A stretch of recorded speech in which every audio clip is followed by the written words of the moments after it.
welcome back, everybody, to another episode of the Nonprofit Show. We're really excited to have a friend of the show back with us, Anthony A. Dix Jr. Welcome, my friend. Good day today, Julie. It's always a great pleasure to be on with you. Thank you for having me one more time. Well, you said this, you say one more time like it's the last time. My friend, no, it's not the last time. But I'm so flattered. Thank you. I just love anytime I get with you. I think you're just like the wise man on the mount. We always have great conversations that really swirl I'm around taking all compliments. you should. You should. Well, we talk a lot about leadership, you and I, on Mhm. camera and off camera. But one of the things that we haven't really talked about is well-being, in more of a specific approach. Mhm. Not a nice to have, but it's a must have, right? Mhm. And so Mhm. we're going to really dig into this today, Anthony, and I can't wait to learn from you, um, to see what we can be doing better and how we can really be tackling this in the nonprofit sector. You know, we are really, really guided by this amazing group of people who support us, and those are our presenting sponsors. They include Bloomerang, American Nonprofit Academy, Staffing Boutique, JMT Consulting, Fundraisers Friday, our new episodes on Fridays just dedicated to fundraisers, Your Part-Time Controller, Third Sector Company, and Clear Impact. I'm Julia C. Patrick, CEO of the American Nonprofit Academy. We have the super cool group of co-hosts. They're incredibly diverse. They come through, they reside and work in all different parts of the country with different topics and specialties, and their subject matters about different things. And they're just a marvel. I get to have Anthony all to myself today. So Anthony A. Dix Jr., Senior Leadership Consultant at 180 Management Group. Okay, what does 180 Management Group do, and what does 180 signify for you all and your team? Well, 180, of course, is a mathematical concept, 180 degrees, but you see the gear that's included in that as well. We are all things operations and leadership, particularly to help nonprofits survive and thrive. That's Mhm. the long and short of it. We do that through several different service lines, outsourced business processes, management, fractional services, leadership consulting, and so much more. We are in an expansion phase, so there's more to come from 180 Management Group, but we exist to help nonprofits and their constituencies and staffs do more than get by. We help them get better. I love it. More than get by, get better. Wow, that's a great line. Because sometimes we just get by. Hmm. And I think that's part of mindfulness. We're going to talk about that. Before we move into our conversation, do you work with organizations, you know, all over the country, the world? Are you more regional? To talk to us a little bit more about that. If there is a nonprofit anywhere, we will work with them, whether they Okay. are in Kathmandu, Kalamazoo, or California. It really doesn't matter. We've got clients all over the world, so we are a Okay. global firm. Yes, ma'am. Cool. Okay, well that's good. Well, I kind of figured you were, I mean, in today's environment, but I thought I better like make sure I asked that question. Thank you. So, well-being, you and I talked about this privately a little bit on camera. Um, let's back the bus up and start with, what does well-being mean? Because I feel like, Anthony, it's changed. The concept has changed. Mhm. And maybe since the pandemic, or it's just, more of a recent thing. But what do you see this as? How do we define this? That's a very good question, actually, Julia. I know I don't look it, but I'm old enough to remember a day where there were not conversations in the organizational space but about well-being, particularly about emotional well-being. Yeah. Once we had this advent of the concept of emotional intelligence, those Mhm. conversations began to expand. And as you've alluded to, with proliferation of things like intergenerationalism within the workplace and the different mindsets of generations and what they need out of their jobs, and Mhm. some critiques of Albert Maslow's hierarchy of needs being balanced by some other things. It's grown to the point where well-being is about the holistic wellness, particularly in the business context of employees, to where what's important for the organization to thrive is the individual and collective thriving of their employees socially, emotionally, mentally, and physically, and also financially. So, wellness Um, in the business sense is about financial wellness, social wellness, mental wellness, emotional wellness, and physical wellness, and how those things play out in the organizational space. okay, that's like a hair on fire moment because I got to man up and say this. I never really put all those different pieces together, Mm, right? I mean, mm, but yeah, how interesting. yeah. It's not just one thing. Mhm. It's a concept of yeah, financial, physical, spiritual, intellectual, emotional. All that. Wow. Okay. All that. So when you give us that, I'm going to say for me, a new definition. Okay. When you give us that definition, this all makes a lot more sense, Mm. to be talking about this as a strategy, that Mhm. it's not just a perk. Exactly. Because there's certain portions of wellness that we focused on in the past. Let's talk Mhm. about physical wellness. So you've got regulatory agencies like OSHA, who are occupational safety and health administration. They were focused on the physical health. Do you have certain things in place within your workspace to make people comfortable while they're at work?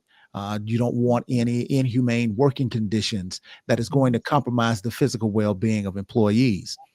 Yeah. Now that we've cornered that down and kind of perfected that, the other aspects that are more pertinent in these days and times, as you well know, are conversations about the mental health of Mhm. employees, the emotional health of the employees, and the social responsibility not only of the organization, but how socially healthy are the people who are working within an organization. With Mhm. that, in that regard, strategically, there's still more room to grow.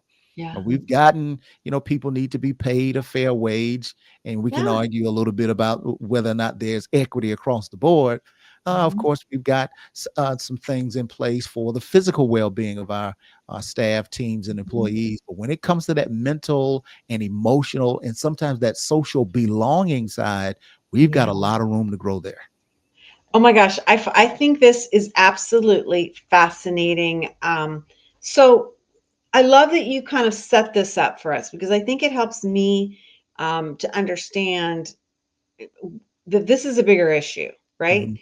And this is bigger than the troubled employee or the one person going through a Right. rough time, right? Right. Which I think a lot of times, frankly, we've thought of that.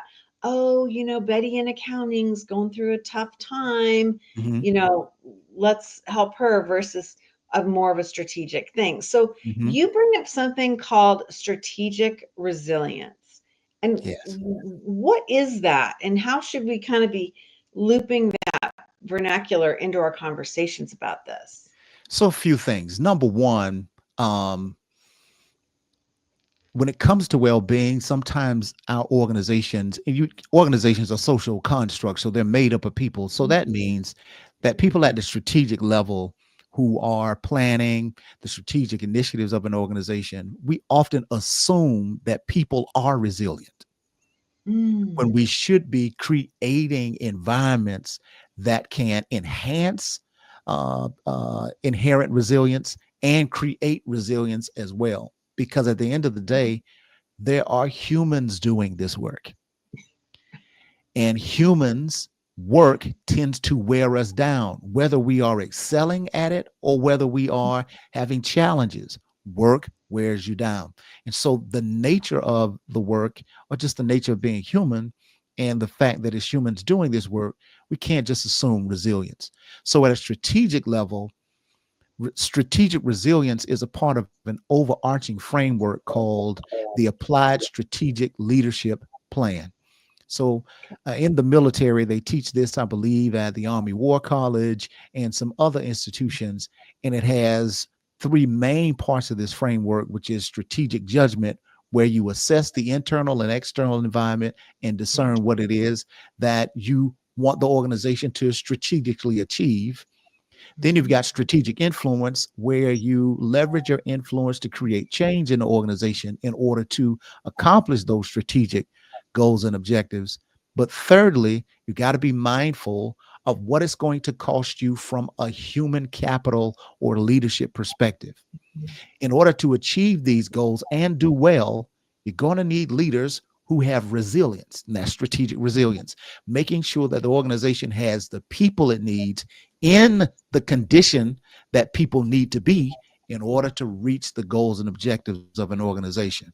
So, because reaching those goals, no matter how good they are, does wear people down, Yeah. well doing impacts well being, which means you need to create a pipeline for junior leaders to assume more leadership. You need to foster, according to the research, you need to foster wellness amongst your leadership team, and then, of course, amongst other places in the organization. So, strategic You resilience is about the resilience of your strategic leaders, their teams, and their staff. you know, Anthony, I always love talking to you, but the way you phrased that and the way you built that construct, um, to me, when I hear all that, I think that this is permission to Hmm. be spending time on this, right? Yes. It Yes. seems like it elevates it into more of a business, a more Hmm. economic model, Hmm. and it just kind of it takes it away from it's a perk or it's a feel good thing, right? Right. It moves it more to it's an Hmm. essential aspect of leadership and achieving our mission, vision, and values. Exactly. It gives an organization a strategic advantage. Mhm. That there's research that talks about a theory called ego depletion theory, and it suggests basically what I said, that doing well can compromise well-being. That by Mhm. doing all the things that you're supposed to do, by being uh, ethical in the things that you do in your leadership behaviors, providing great leadership, providing great service, does take something out of a person. Mhm. And you have to be replenished in order to continue to perform at that level, at a high level over time. Mhm. So, because people are the greatest asset to any organization, organizations should strategically be thinking about what are we doing intentionally to make sure our strategic leaders maintain well-being. What are we doing to make sure that they are financially healthy, making sure that they have spaces to monitor and enhance their mental health, their physical health, and their social health. You know Mhm. this because of the amount of leaders that you talk to often. There are some leaders who are doing well in organizations, but they're lonely. There are Yes. leaders who are doing well in organizations, but they're worried about their financial future.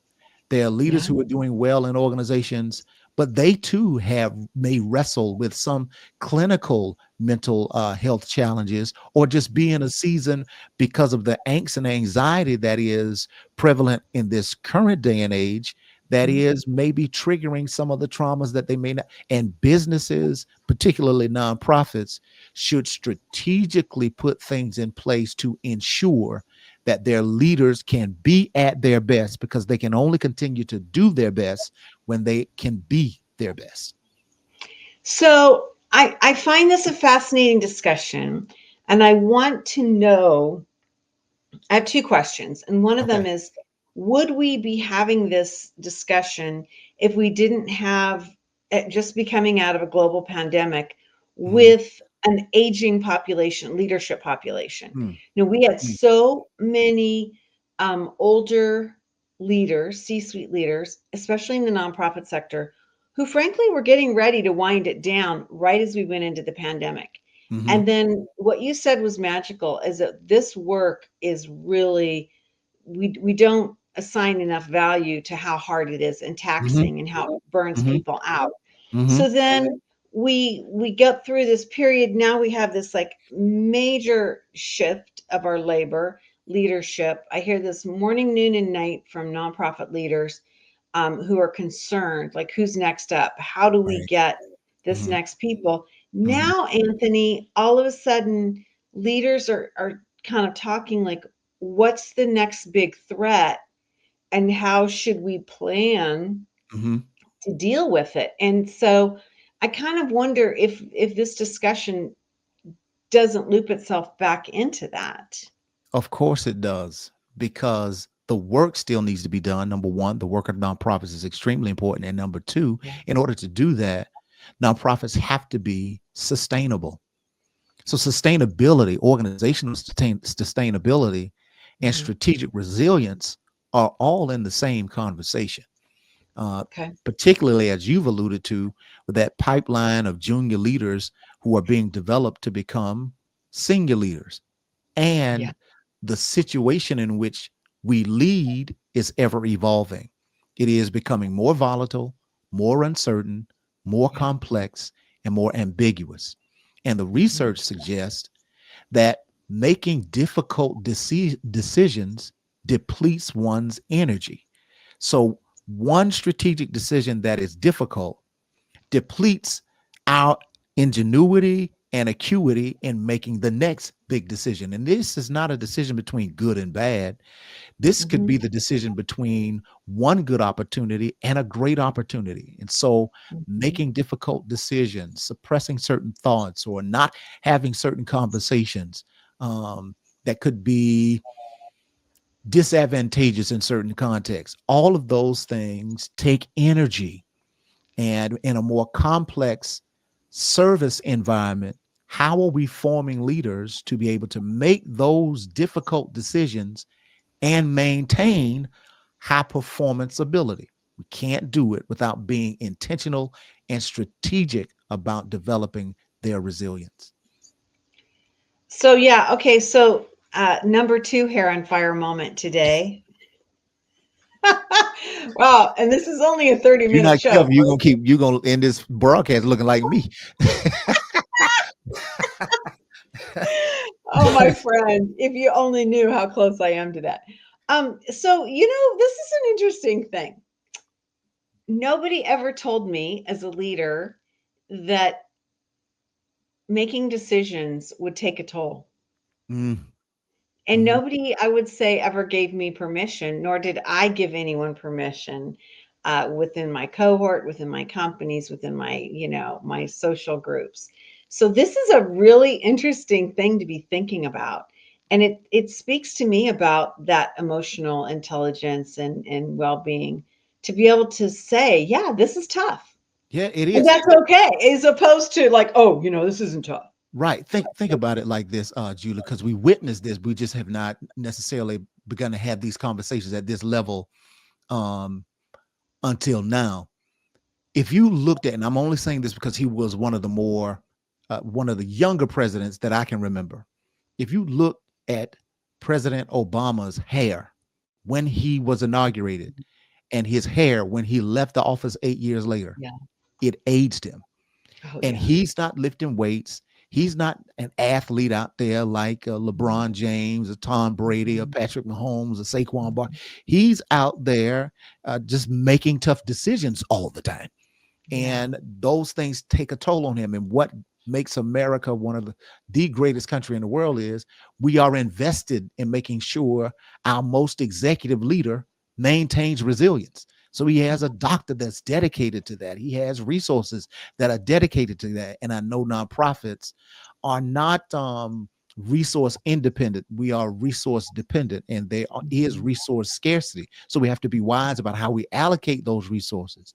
And I Mhm. think, just given this conversation, it is helpful to have a strategic plan portion that is dedicated to how are we going to make sure we are providing resources for our executive leaders to maintain their resilience because of the hard decisions that they have to make. What are we dedicating towards their wellness?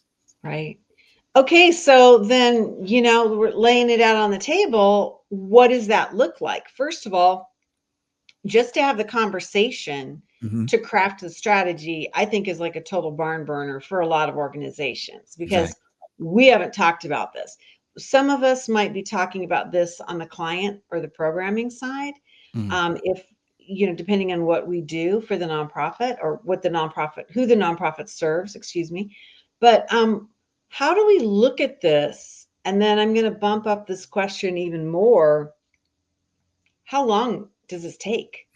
Because this is a foundational shift for a lot of organizations. Yeah, that's when I want to put it out there. I was gonna say that's the $1 million question. I'm not saying it costs $1 million. Okay. I'm just saying that that's how massive that question is, because organizations are different. They are unique, they are idiosyncratic. And Mhm. so it's almost like prescribing a medicine or a treatment plan for a patient. Yeah. It depends on that patient's chemistry. It depends on that patient's history. And so Mhm. it's difficult to do it within specifics, but it does, you're right, it does cost something. What it will cost is going to depend on how deep do you actually want to dive. We all know Interesting. that nonprofits have to do a strategic plan. So Yeah. you usually bring someone in to start that strategic planning process. And so consulting and having someone to develop a strategic plan, particularly that includes judgment, influence, and for this conversation, most importantly, resilience. You're going to Mhm. have to bring somebody in to help guide you along. How long that is depends upon the size of your organization and what it is you wish to accomplish, and the Mhm. framework that particular consulting firm uses to develop that strategic plan. Uh, Mhm. there are also other ways where you can get some strategic resilience within your ranks in your organization. Number one is coaching. Coaching Yeah. is a thought-provoking process, and what coaching gives a leader who is being coached is a sounding board, gives them Yeah. a source of credible and critical feedback. It gives Mhm. them a source of inspiration. To Mhm. it and it is also, this is one of the great things, particularly about resilience when it comes to coaching, is focused on the leader. Right. It is focused on the leader. The Right. leader has a responsibility of taking care of so many stakeholders. Who do we have that's focused on the leader, who's focused on the organization and its stakeholders?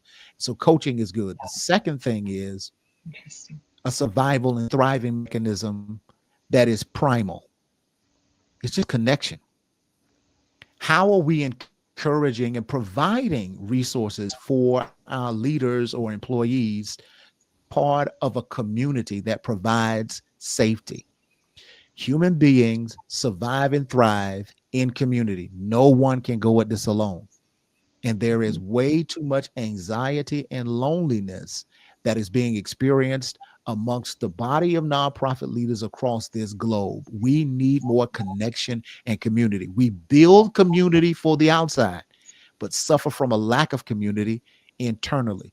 So we've got to find ways to build spaces that provide psychological safety, whether that is through masterminds, whether that is through the nonprofit organizations and their communities and networks at the state level, and really providing those spaces so that leaders aren't lonely as we do this work in nonprofits. So coaching, Mhm. community or connection, and of course, what we started with, consulting, are three Mhm. things that you need to get the path started to pave that path towards strategic resilience.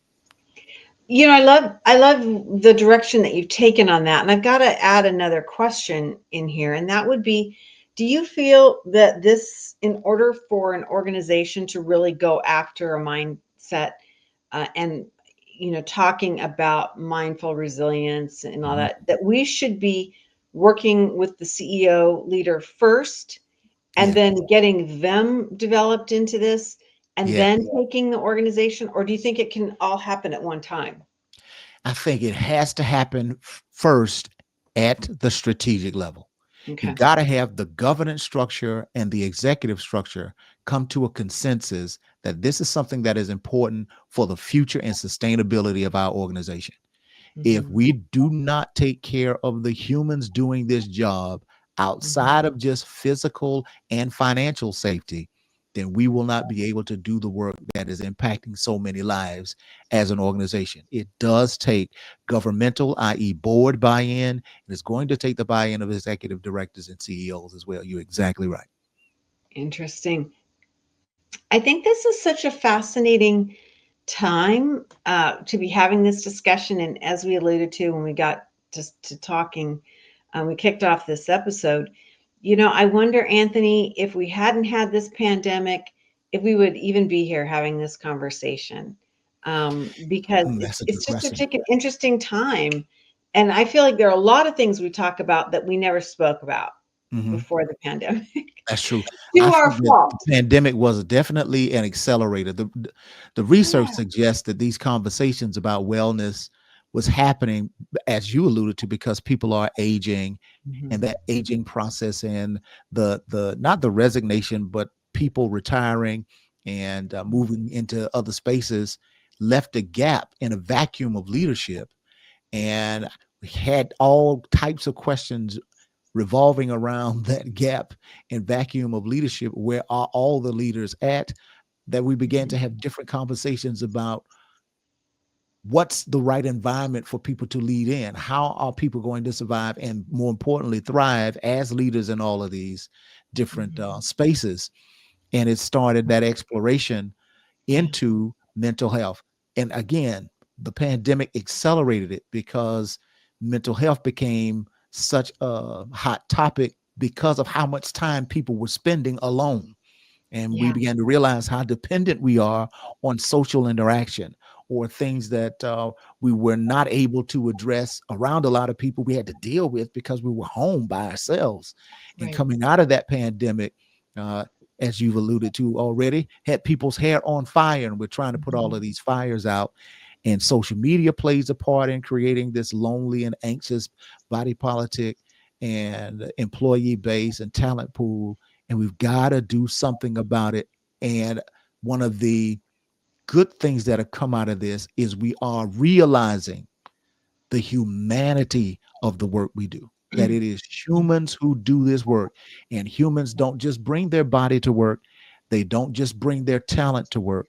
they Yeah. they bring their trauma to work, they bring their challenges to work, they bring home challenges to work. And even if they work through them without spewing some of those things out within the culture of your organization, it doesn't mean that it doesn't have an effect on them, and it does have an effect on your work product. So we Right. have to, and I think I'm grateful for having these conversations because it reminds us that we are not AI, we are not robots. We have hearts and minds, and we need to take care of them if we're going to take care of the objectives of our organizations. Yeah, I love it. Well, you always are such a wonderful, wonderful visionary to have on the nonprofit show. I love these Thank you, conversations. Julia. I love these conversations when you and I just get to chat. Really, really a soulful human being and super intellectual. Um, I gotta like celebrate you just a little bit here. You're working on your PhD, right? I'm working on a doctorate, not a PhD. There are different Okay. types. There's an applied doctorate, and then there's that philosophical doctorate, which is why I call it a PhD, a doctorate of philosophy. I'm working on a doctorate of strategic leadership, mind you. Really? Mm. Yes. Yeah. That's fabulous. Okay, Mhm. cool. Well, I'm gonna say yay team because we Well, need more thank of these. you. Yeah, we need more of Thank these you. I'm moving conversations. into the research phase. I'm in my last class, the last class, moving into the research phase, and I'll be doing some research in the nonprofit space about executive transition management and Mm, this new thing that's going on with interim CEOs. So it should be extremely interesting. Of yeah, which, at that level, strategic stuff is that's about strategic resilience as yeah, well. How do we pass the torch from one executive to the next and do it in such a way where the organization doesn't lose ground because of some turnover?